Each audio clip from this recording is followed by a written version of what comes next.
하나님을 믿어도 우리는 왜 여전히 돈이 힘든 걸까요?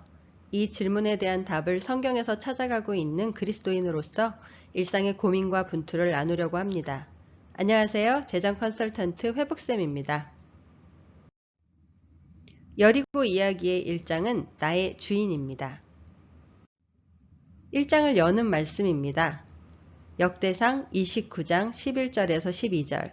여호와여, 위대하심과 권능과 영광과 승리와 위엄이 다 주께 속하였사오니 천지에 있는 것이 다 주의 것이로소이다.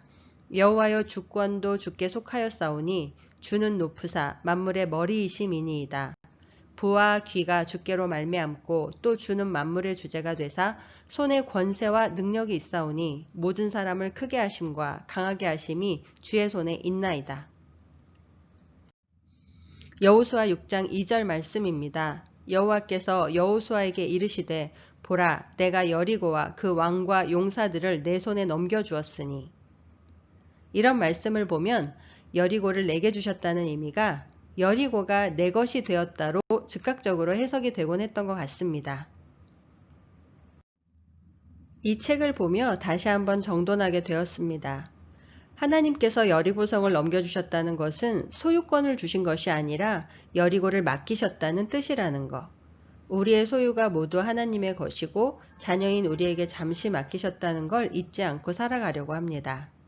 응애하고 첫 호흡을 하고 이 세상에 보내져서 마지막 날 가쁜 숨을 내쉴 때에 내가 소유했다고 생각했던 모든 것들은 이 땅에 놓고 갑니다.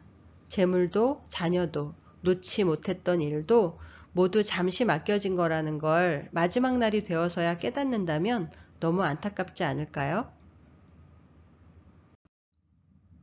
그런데 주인이 뭘까라는 생각을 하게 되었습니다. 하나님을 주인으로 삼고 사는 게 어떻게 사는 걸까? 그러다 떠올랐습니다. 남의 집에 가면 물 한 잔 먹고 싶어도 묻지요. 먹어도 되냐고.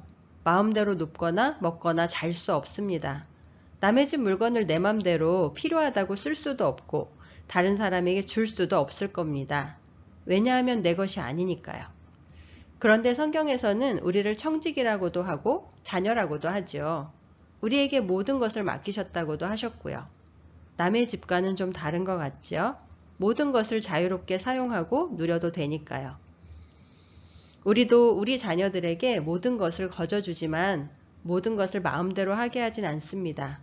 어린 아이들도 부모 허락 없이 어떤 일을 할 때 부모님이 좋아할지 화를 낼지 대부분은 본능적으로 아는 것 같죠? 부모님이 좋아할 거라는 확신이 없다면 물어야겠죠. 이거 먹어도 되는 음식이냐고, 써도 되는 돈이냐고, 가도 되는 곳이냐고, 해도 되는 일이냐고.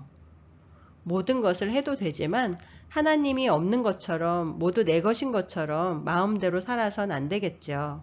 우리의 것이 아니라 하나님으로부터 정해진 시간, 100년이 안 되는 동안 잠시 맡겨진 것이라는 걸 잊지 않았다면요. 인생은 B와 D 사이의 C이다. 사르트르가 말했습니다. 인생은 태어나서 죽을 때까지 선택의 과정이라고요. 크고 작은 결정을 하며 살아오셨지요. 그 선택의 순간, 그 선택의 기준은 무엇이었을까 생각해 보신 적이 있나요? 돈이 있으면 하고 없으면 못한다면 선택의 기준은 돈의 유무일 겁니다. 돈이 그 순간 주인이 되어버리죠. 돈은 없는데 하고 싶은 일이 있다면 그 일을 하나님께서도 하기 원하시는 것 같다면 돈이 없어서 안 된다고 말하기 전에 하나님께 물어야겠죠.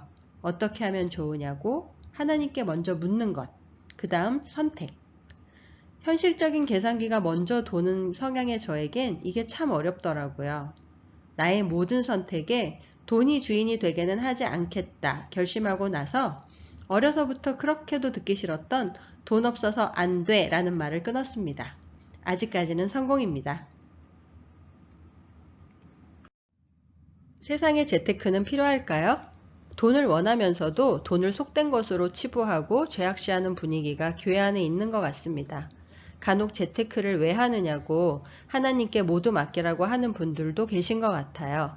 저자는 말합니다. 천지에 있는 눈에 보이는 만물뿐 아니라 보이지 않는 모든 것이 하나님의 것이라 하셨으니 세상의 모든 법과 제도 역시 하나님의 것이라고요.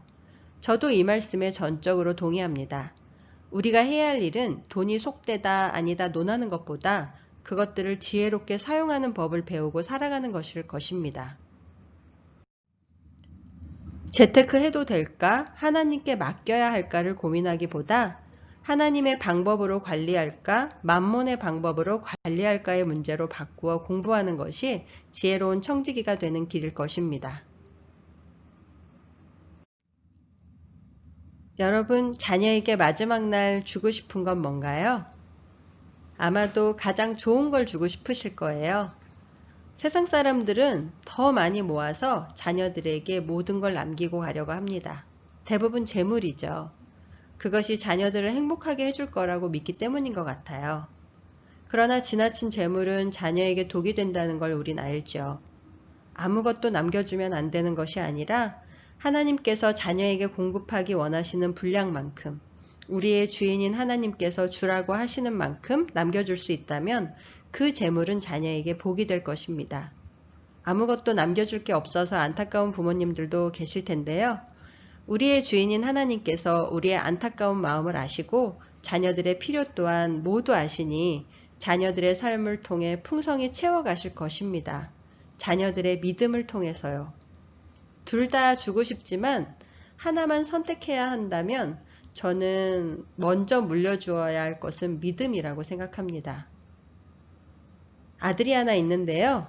아마 지금 뭘 받고 싶냐고 물으면 돈이라고 대답할 것 같아요. 하고 싶은 게 많은 아들이거든요. 그러나 언젠가 엄마 마음을 알게 되는 날이 있을 거라고 믿습니다. 부모 믿음의 10배, 100배의 믿음을 아들에게 부어주시길 간절히 바라는 저의 기도를 하나님께서 듣고 계시니까요. 여러분, 눈에 보이는 것, 귀에 들리는 것을 그대로 받아들이지 마세요. 하나님께 필터링하는 거 잊지 마세요. 오늘 하루의 전쟁을 응원합니다. 함께 해주셔서 감사합니다.